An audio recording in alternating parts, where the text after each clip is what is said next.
கியாமுல் லைலுடைய தொழுகை எடுத்துக் கொள்ளுங்கள். மன் காம ரமதான ஈமானன் வஹ்திசாபன், யார் ரமதானுடைய இரவுகளில் அல்லாஹ்வை நின்று வணங்குகிறார்களோ ஈமானோடும் நன்மை எதிர்பார்த்தும் அவர்களுடைய முன் பாவங்களை அல்லாஹ் மன்னிக்கிறான்.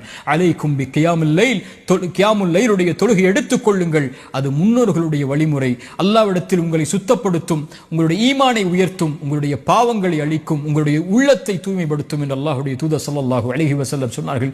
அல்லாஹ்வுடைய தூதர் ஸல்லல்லாஹு அலைஹி வஸல்லம் சொன்னார்கள், அல்லாஹ் ஒவ்வொரு இரவும் இந்த உலகத்திலே முதல் வானத்திற்கு இறங்கி வருகிறான். ரமதானில் மட்டுமல்ல, அல்லாஹ் ஒவ்வொரு இரவும் இறங்கி வருகிறான். இந்த ரமதானிலும் இறங்கி வருகிறான். வந்து கேட்கிறான், என்னை அழைப்பவர்கள் உண்டா? அழைப்பிற்கு பதில் கொடுக்கிறேன். மன்னிப்பை தேடுபவர்கள் உண்டா? மன்னிக்கிறேன். என்னிடத்திலே தேவைகளை கேட்பவர்கள் உண்டா?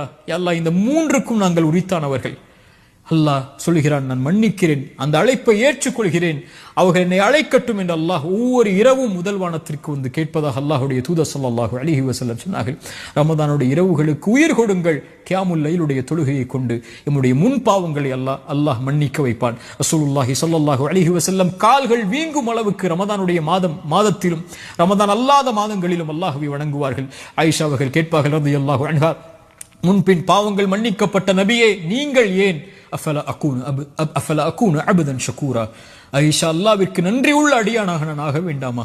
பாவங்களை சுமந்து, குற்றங்களை சுமந்து, அல்லாஹ்வுடைய மீறுதல்களை சுமந்து, குர்ஆனை மறந்து, திக்ரை மறந்து, தொழுகையை மறந்து, பாவங்களிலேயே மூழ்கி கொண்டிருக்கக்கூடிய நமக்கு அல்லாஹ் கொடுக்கக்கூடிய வாய்ப்புகள், நரகத்துடைய விடுதலை அல்லாஹ் வைத்திருக்கக்கூடிய ஒவ்வொரு இரவும் ரமதானுடைய இரவுகள்.